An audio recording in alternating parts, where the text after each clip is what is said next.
Hello everyone. मी आज या लेक्चरमध्ये इंजिनिअरिंग मॅथ्स 1 मॅट्रायसेस या टॉपिकबद्दल बोलणार आहे. तर मागच्या लेक्चरमध्ये तुम्हाला गॉस जॉर्डन मेथडबद्दल सांगितलं होतं की गॉस जॉर्डन मेथड कशी यूज करायची आणि दिलेल्या मॅट्रिक्सचा इन्व्हर्स फाइंड आउट करायचा. ह्या लेक्चरमध्ये मी तुम्हाला सांगणार आहे check the consistency and solve. ह्या टाईपचा जर क्वेश्चन आला तर त्याचा आन्सर कसं फाइंड आउट करायचं. सो मी क्वेश्चन ऑलरेडी इथं लिहून घेतलेला आहे. क्वेश्चन काय आहे तर check the consistency and solve. आपल्याला ही 3 इक्वेशन्स दिलेली असतील आणि ह्या टाईपचा क्वेश्चन आल्यानंतर आपल्याला काय करायचं असतं तर ही जी इक्वेशन्स आहेत त्यांना AX=B या फॉर्ममध्ये लिहून त्यांच्यावर करस्पॉन्डिंग रो किंवा कॉलम ऑपरेशन्स ॲप्लाय करून त्या मॅट्रिक्सला अप्पर ट्रायंग्युलरमध्ये किंवा लोअर ट्रायंग्युलरमध्ये कन्वर्ट करायचं. त्याच्यानुसार त्याची रँक डिटरमाइन करायची आणि मग रँकच्या कंडिशन्स असतात ते मी पुढं तुम्हाला सांगेन व्हिडिओमध्ये. सो कसं येते बघा. आता फर्स्टली आपण काय लिहून घेऊ तर गिव्हन काय दिले बघा आपल्याला तर 2x - 3y + 5z = 1, 3x + y - z = 2 and x + 4y - 6z = 1. So he 3 equations आपल्याला दिलेले आहेत. गिव्हन डाटा लिहायचा असता. आता एक सेंटेन्स इथे ॲड करायचं काय तर given equations can be written in the form of AX=B. Okay. So इथं ए काय असणार आहे आपला 2, 3, 1. हे जे XYZ आहेत त्याचे कोएफिशियंट म्हणजे आपला A असणार आहे. देन -3, 1, 4. Then 5, -1 and -6. हा असेल आपला A. नेक्स्ट B काय असणार आहे आपला. हे जे 3 आपल्याला फंक्शन्स दिलेले आहेत ते म्हणजे आपला B असणार आहे. That is what X, Y and Z. And last is हा X असणार आहे आणि B काय असणार आहे तर 1, 2, 1. कसं लिहून घेतलं बघा मी.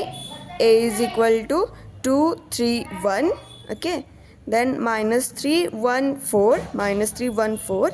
5, -1 and -6. 5, -1 and -6. X असेल X, Y, Z 3 फंक्शन्स दिलेत म्हणून हे 3. कधी आपल्याला 4 इक्वेशन्स दिले जातील तेव्हा ह्याच्यात चेंजेस होतील. ओके. अँड B काय असेल बघा 1, 2 and 1. Okay. So therefore 2, 3, 1 -3, 1, 4. 5, -1, -6. Okay. Next काय असेल तर X हा आहे X, Y, Z = B. Okay. 1, 2 and 1. So हे झालं. आता काय करायचं ह्याच्यावर करस्पॉन्डिंग रो किंवा कॉलम ऑपरेशन्स ॲप्लाय करून ह्या मॅट्रिक्सला एकतर अप्पर ट्रायंग्युलर किंवा लोअर ट्रायंग्युलरमध्ये कन्वर्ट करायचं. सो मी आता काय करेन तर अप्पर ट्रायंग्युलर म्हणजे काय जे मेन डायगोनल मी आता ह्या मॅट्रिक्सला अप्पर ट्रायंग्युलरमध्ये कन्वर्ट करते. जे मेन डायगोनल एलिमेंट्स आहेत कोणते 2, 1 and -6 ह्याच्या खालचे जे हे 3 एलिमेंट्स असतील 3, 1 and 4 ह्यांना काय करायचं आहे 0 बनवायचं आहे. मग त्या मॅट्रिक्सला आपण काय बोलू शकतो तर अप्पर ट्रायंग्युलर. ते जर लोअर ट्रायंग्युलर करायचं असेल तर हे मेन डायगोनलचे जे एलिमेंट्स आहेत 2, 1 and -6 त्याच्यावरचे म्हणजेच कोणतं -3, 5 आणि -1 ह्याला काय करायचं आपण 0मध्ये कन्वर्ट करायचं. तर तो मॅट्रिक्स होईल लोअर ट्रँग्युलर आणि हा असेल अप्पर ट्रँग्युलर. सो मी इथं आता अप्पर ट्रँग्युलर यूज करते. जास्तीत जास्त यामध्ये अप्पर ट्रँग्युलर्स यूज करतात, लोअर ट्रँग्युलर जास्ती नसतो आहे आणि तेच आपल्याला सोपं जातं. सो मी आता काय ऑपरेट करते बघा, आपल्याला इथं 0 आणायचं आहे. So R2 changes to twice R2 minus thrice R1 म्हणजेच काय, बेंद्रिकस 6 वजा 3 दुने 6, 6 वजा 6 0 येऊ शकतं. आणि डिरेक्टली लागलीच R3 changes to twice R3 minus R1. Okay, so ह्याचं आन्सर काय येते बघा आता. सो देअरफॉर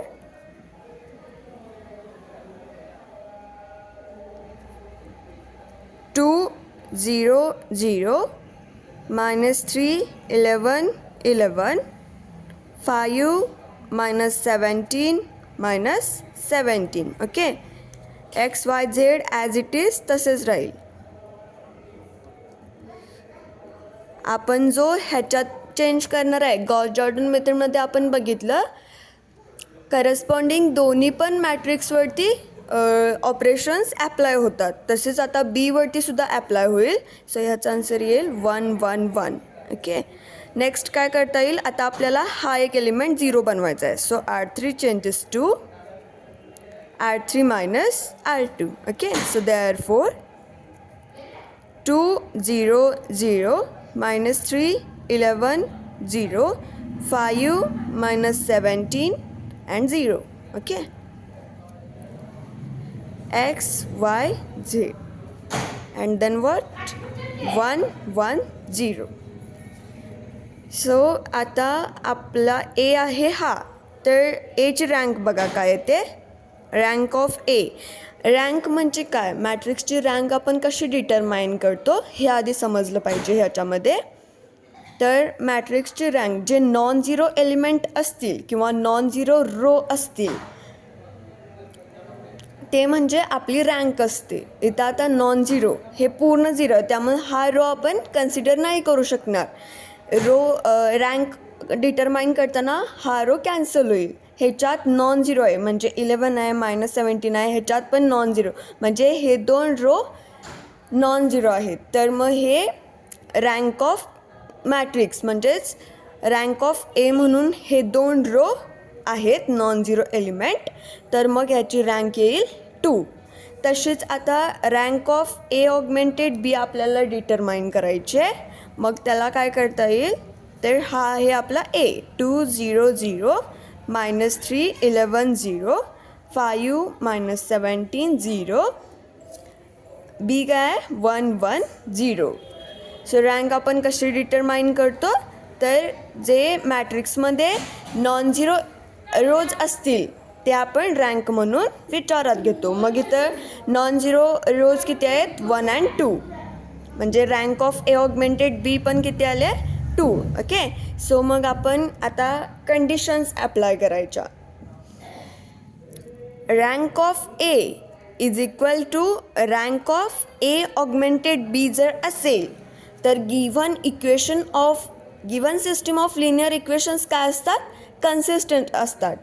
इक्वेशन कन्सिस्टंट आहे हे कळालं. आता नेक्स्ट स्टेप काय करायची, तर हे जे number of unknowns X Y झेडला काय म्हणायचं आपण, तर number of unknowns, that is in short आपण n सुद्धा म्हणू शकतो, पण नंबर ऑफ अननोन्स म्हणू. हे किती आहेत, 3 आहेत. पण रँक ऑफ ए आणि rank of A augmented B किती आहे, 2 आहे.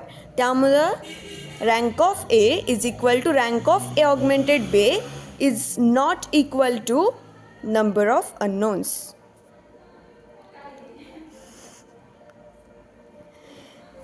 सो हे जे आपलं इक्वेशन आलं आहे, म्हणजे हे जी दिलेली गिव्हन इक्वेशन्स असतील, hence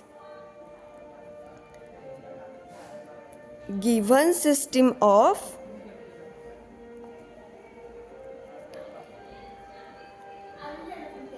linear equation is consistent and it has infinite number of solutions. जर इथं number of unknowns rank of A is equal to rank of A augmented B is equal to number of unknowns जर असतील तर it has unique solution असा answer आलं असतं. पण इथं हे नॉट इक्वल टू आहे, त्यामुळं त्याला इनफायनाईट नंबर ऑफ सोल्युशन्स असतील. अशा प्रकारे हे check the consistency and solve, अशा प्रकारे हे एक्झाम्पल आपल्याला सॉल्व करायचं आहे. ओके, हे त्याचा असेल आन्सर. कंडिशन्स खूप इम्पॉर्टंट आहेत. जर rank of A is equal to rank of A augmented B is equal to number of unknowns जर असेल तर given system of linear equation is consistent and it has unique solution. दुसरी condition काय असेल तर ही वाली, rank of A is equal to rank of A augmented B is not equal to number of unknowns. तर मग काय असेल तर given system of linear equation is consistent but number of unknowns unequal आहेत, त्यामुळं it has infinite number of solutions. आणि जर तिसरी कंडिशन काय असेल इनकन्सिस्टंटला, rank of A is not equal to rank of A augmented B, हे असे जर असेल तर त्याला आपण इनकन्सिस्टंट बोलतो. इनकन्सिस्टंटमध्ये पुढचं मग नंबर ऑफ अननोन्स डिटरमाइन करण्याची काहीच गरज नसते. फक्त याच्यामध्ये कन्सिस्टंटमध्ये या दोन कंडिशन्स आहेत, युनिक सोल्युशनची आणि इनफायनाईट नंबर ऑफ सोल्युशनची. तर अशा प्रकारे हे एक्झाम्पल सॉल्व केलं जातं. थँक्यू.